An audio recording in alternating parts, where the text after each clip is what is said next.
Hey guys, what's up? I'm here with 10 tips, I guess, for new players to this game, which I think most people are newish players to this game, but I'm really talking more specifically to the brand new players and maybe even people new to the genre, to this type of game that didn't come from another game. But either way, if you're newish to the game, maybe there will be something in here for you. So we're just going to get straight into it. The first one that is very important is to always do your daily, weekly, and monthly quests. This is very important. You see, there's a lot of resources they give you for doing them. I'm still in the process of doing mine for the day, but once you do them all for the week, you get extra bonuses. Then you get weekly quests. You do those, you get extra bonuses, shards, and XP, and then the same with monthly. And it's just so there's no reason not to do it, and the benefits are great. Especially this game gives you really good rewards for doing your daily, weekly, and monthly quests. Every month will end with a sacred shard if you do everything that you're supposed to do. So no reason not to do it. Really important for progression. It spreads you around the game, makes you do a little bit of everything usually, and it's really just important to do it if you plan to play this game and be successful at it. It's something you want to log in, knock out your dailies, knock out your weeklies, knock out your monthlies as soon as you can, every time you can. Second, let the missions and the challenges kind of guide you. When you come into a game like this and you're new, it could be a little overwhelming. There's all these different places to go. There's all these different things to do, and there's all these different areas of the game that you're going to have to grind over time. So what the missions and challenges are designed to do is kind of take you to all these places, show you what to do, give you an idea of what you're in store for and how to navigate and prepare, how to put together teams, how to do artifact sets, and all these different things. And they give you a lot of really great rewards all the way through. And they recently even just added this new hero who looks really, really, really good for completing all the missions. And then there's challenges we're going to look at too. But like here, win 25 lesser spirit potions from stage 5 or higher of the spirit keep. So that's just sending me to the spirit keep and making me farm, making me understand that that's where I'm going to be. I'm going to have to do that because as I pull spirit champions and I want to ascend them, these are the things I'm going to need to make that happen. So let them kind of guide you around and lead you through the game and help you understand where all you're going, what kind of teams you're going to need. Same thing with the challenges. They're a little bit more specific, but it's guiding you through your progression and giving you rewards for doing it. So make sure that you're constantly coming in here and checking out your tabs and your challenges and missions and letting them guide you, letting them teach you about the game and collecting all the really good rewards that you're going to get for doing that. Number 3, after you've done a little bit of summoning, when you're new, you're going to want to do a little bit of summoning. So when you get, I think I said Sacred Shard earlier. I'm still mixing them up. Sacred Shard's blue. No, Ancient Shard's blue. I was right. Ancient Shard. You'll get your hands on a few ancient shards pretty early on, and you might as well go ahead and pop them. You want to pull a few heroes, a few decent rare heroes that you can kind of start to build some teams around that can guide you through the campaign along with your starter hero. And you want to have some things to be working on and building. Once you do that, it's not a bad idea if you can manage to do it. Some people just have to summon shards as soon as they get them, and that's understandable because it is a lot of fun to summon. But if you can make yourself do it, save them up. Try to save them up because the game will semi-regularly have events similar to these, but they're summoning events. And it's just like this, and it's this chart of rewards you get as you progress through, and it's just going to reward you for summoning. So if you can manage to save up your shards until a summoning event launches, you'll just be able to blow right through it and collect a whole bunch of rewards all at once. And that's something that a lot of players, newer players, don't know about because there's no real note of it when you come into the game and you're brand new. But if you can manage to save up all your shards and then blow through them during a summon event, you're going to get so much more for it. There's a ton of rewards through the summoning events. So save them up if you can, use them in the events. Number 4, it's going to be really tempting, and this is a struggle for a lot of players, and because they think the key to the game is to summon. So they come in and they want to buy these packs right here, these shard packs. While it's occasionally okay to do. It's nice to splurge and let yourself have a little fun, because summoning is fun, and you never know, you might pull that legendary. The odds are very low that it's going to happen, but it may happen. And it's important to splurge every now and then and let yourself have some fun. But the real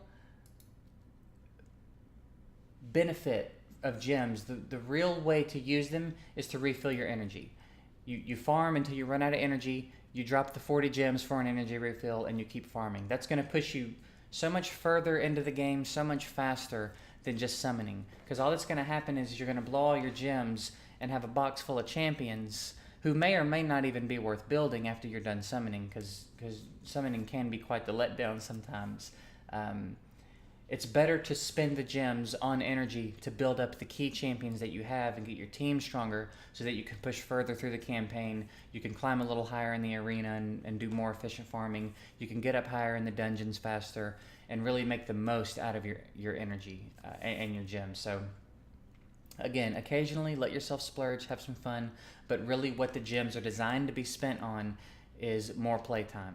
So energy, and in some cases you may want to use them to refill your arena tokens, but the game is generally pretty good about giving you arena tokens. I bet I have some in my inbox.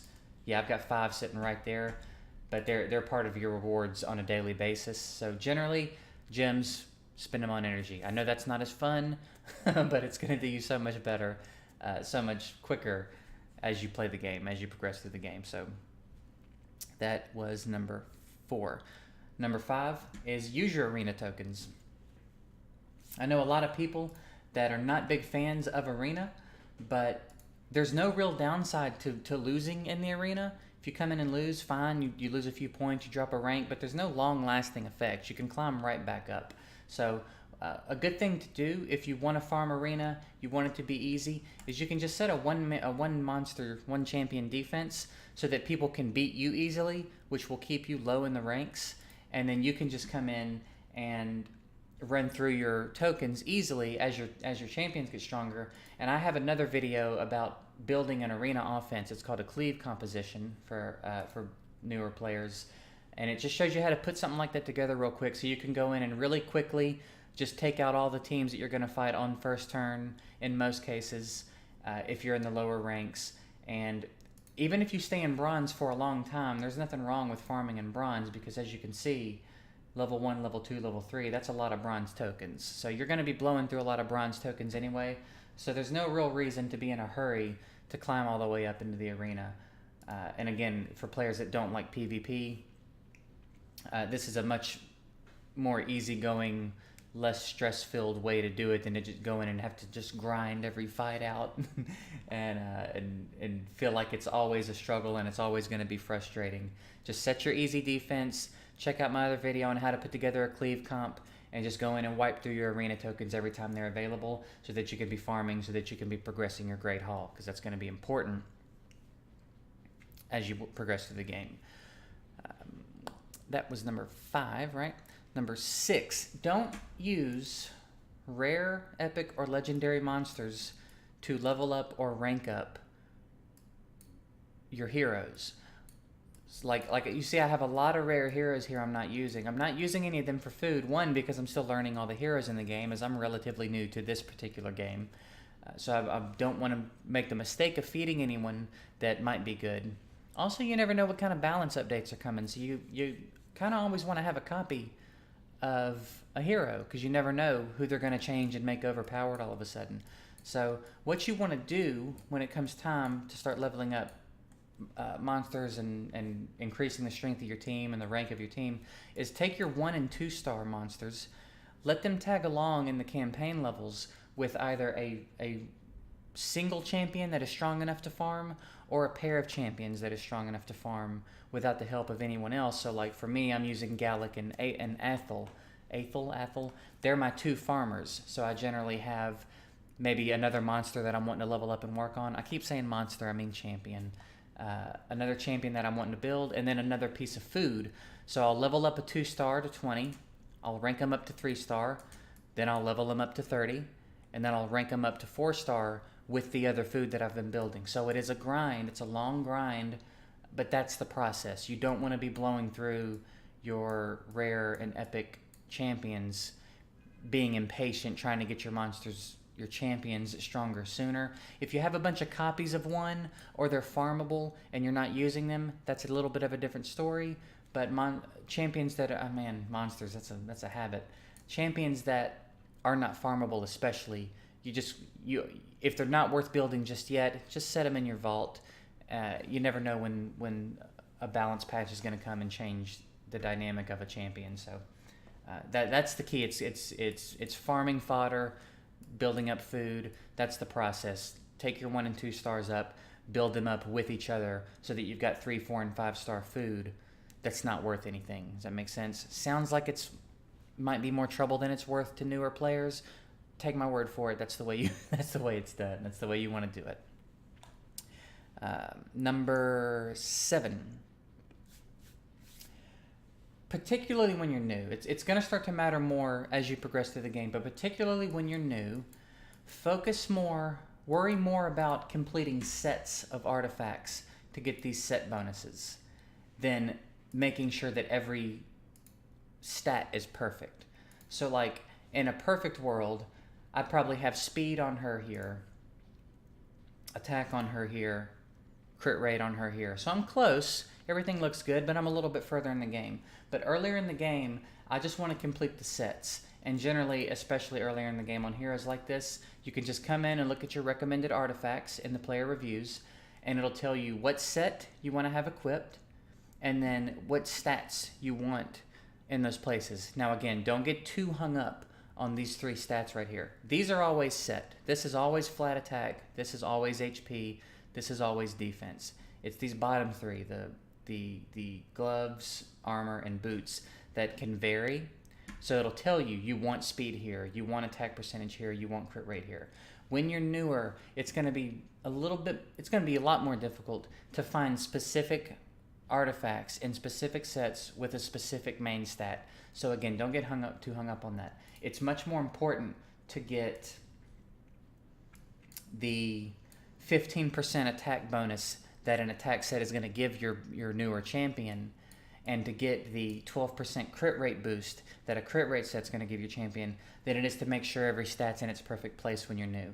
As you progress through the game and you do more farming, you're going to start to get more artifacts that drop, and you're going to be able to fill in these gaps with the specific stats and upgrade your artifacts to better artifacts as you go. But worry about the set bonuses rather than making sure every stat is perfect. I see a lot of new players really give themselves a lot of grief and struggle with, I can't find these boots that have speed and they're only level 10, and they think because it says it in the reviews, it has to be this way. It doesn't. If you need speed, put speed sets on them, and don't worry about what the stats are right away. As you progress and farm, these things will drop, and you'll be able to fill in those gaps and push yourself even further through the game. So artifact set bonuses are key early on.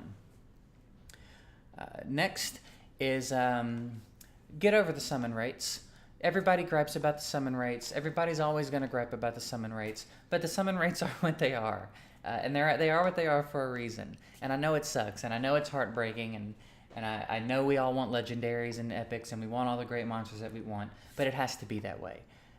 One, they're a business. These games, these development companies are businesses. If they're just handing out everything in the game really easy, if the rates are super high, they're not going to make any money. So they got to make money. That's just the way it is. And honestly, it wouldn't be that much fun. To me personally,